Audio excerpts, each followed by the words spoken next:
Hi, welcome to Bookies. I'm Bear. You've reached the only YouTube channel, at least that I'm aware of, that when monetized will give 100% of the proceeds to public libraries and literacy programs. Case in point, the book we're going to talk about today, Bury Our Bones in the Midnight Soil. This is a library book. I got it from the library. If I were to buy it new, it costs $30. Now, I don't know about you, but I didn't grow up with money, and so public libraries were a lifeline in my own journey with reading. And without them, I don't know that I would have become a reader at all. So, most public libraries are a little bit underfunded. I know my local one is very underfunded. And so, these novels prove the point that if we can help public libraries out, we should, because a lot of the underprivileged, they can only get books from public libraries. And frankly, if you want to read a book that's on the bestsellers list, like this particular one is, you have to wait months to get that from a public library. And, if they have more copies, that wait gets reduced. And so it's a good thing. So please like and subscribe. But that's not why you came here. Today, we are talking about Bury Our Bones in the Midnight Soil by V.E. Schwab. This is the first book of our book haunt for October and Halloween. And you might be asking yourself, well, does he like it? He does. I really enjoyed it. As is my tradition here, I try to do book reviews without any spoilers beyond what you would get if you read the book jacket. Because most of us, when we're shopping for books, we do look at the book jacket and get a little bit of an idea what the book's about. So if you want to be completely surprised by this book, stop now. Don't forget to subscribe and go enjoy your day. Otherwise, if you're willing to say, well, I'm okay with hearing what's on the book jacket, then stick around. And so, I'm going to count this down so y'all have a little bit of time to leave. Yeah, that's it. That's my countdown. Yeah, the book is about vampires. It's a vampire book. It's a really good vampire book. And, I've heard some people criticize V.E. Schwab as essentially a Anne Rice knockoff. This book does read a lot like an Anne Rice novel. However, I really don't think that that's a criticism. Frankly, Anne Rice was an excellent author. She wrote some great books, and if other people want to write books along those lines, I'll read them. I think it's a good thing. Let's get into the details. We have three main characters, all of them female. Maria is the first. She begins her journey throughout the centuries as a vampiric she-devil, and she is by far the most interesting character. Maria marries for money, and then she turns around to despise the man that she married. And, yes, her husband was certainly not a great guy, but more or less a product of his time. I have to think that most nobility in the 16th century are probably a little self-centered and very chauvinistic. So yeah. And, but her marriage to that man shows her ambition. And even more so, Maria's cunning. She's clever. She's ruthless. She's bloodthirsty. She's everything that you would hope to have in an evil vampire, because she definitely is that, and a very, very well-written character. The spite and malice that comes out of Maria is just, it's exceptional. All right, let's move on to the next character. Our next character is Charlotte, or Lottie, and she's set in 1832 in England, and London specifically. She is the daughter of a fairly wealthy household, and she gets packed off to London to begin life as a debutante so she could be married off. However, not surprisingly, Charlotte's got an independent streak, and she doesn't really want to be married off to a wealthy London merchant. She would like something else, but she doesn't quite know what it is. Unfortunately, she's going to find out some real hard truths about life. Lastly, we have Alice in 2019. Alice is she's Scottish, but she's foreign exchange, and she is attending classes at Harvard University. And yeah, she's very insecure, unsure of herself, and an introvert. And the striking thing is, the one time she steps out and goes to a party and decides to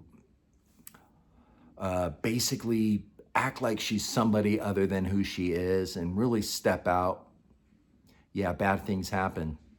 hmm Yeah, she becomes a vampire, and that's not good. So those are our three characters. By far, in my opinion, Alice is the weakest, Maria the strongest, and Charlotte kind of in the middle there. However, what I really liked about this novel is that it's more than a vampire story or story about same-sex relationship. You know, you can read it and just get that surface stuff and it'll be fine. It'll still be an above average book, but I think what makes this book a little bit better is that it has deeper themes. Uh, this novel is drenched in violence, guilt, shame, and obviously decay and rot. At its heart, it's still a vampire story, even though it has some pretty adult themes that we can think about. First thing, there's something rotten about immortality. It's not good to be a vampire. Yeah, you're just slowly decaying over the centuries, and you're living a life where you literally have to kill others in order to stay alive. And, you know, if you're not really on board with that, that brings a lot of guilt and shame. If you are on board with it, well, that just makes you a ruthless killer and no good, right?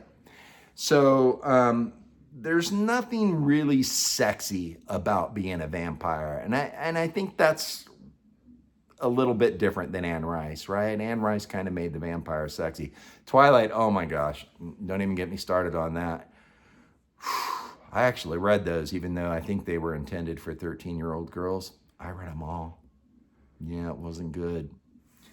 Essentially, there's something really needy and cloying about constantly being hungry and having to feed that hunger. That's the life of the vampire. It's lonely, it's hungry, and at its base, it's just cold. All right, so next theme. Second theme, promises give power.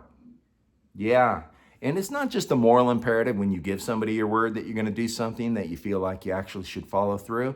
It's the power that the other individual has over you to demand that you perform on the promise. For example, if you promise that you're never going to leave somebody, that promise is binding on you in the vampiric world. That's not good if that person turns out to be a real butthead. Yeah, I'm talking about Maria, who becomes Sabine. Sabine's not nice. The third question really is a moral question. What are you willing to do to become free and independent? Are you willing to kill the individual that you believe is keeping you under bondage? Are you willing to kill the innocent? Each of the three characters in this novel answers this question in a different way. That's our third theme. And our last and final theme, I think, is probably the most dominant. And to use the word dominance, that's exactly the theme: male dominance over women. And, you know, it poses some interesting questions. Why should a woman have to marry for status? Why can't a woman have the means and opportunity to get that on her own? At what point does self-preservation become something else entirely, like murder? Is that justifiable? And at what cost when the person that's abused becomes the abuser? And it creates this cycle of violence. Is that necessary to throw off male dominance? And if it is necessary, why does society deem that to be so? Why must a woman take such extreme measures simply to have the same status as a man? So I give V.E. Schwab a lot of credit for burying all these themes in essentially a vampire story. It's a very good vampire story, but this novel also asks a lot of weighty questions that are important to women and should be important to men as well. Schwab really does good work here, and I credit her for making this novel something more than just a vampire story. Now to maybe a couple things I didn't like. I thought the pacing was pretty slow in the middle of this novel. You know, this novel is about rage and hunger and desire, and each of the characters deals with that in her own way.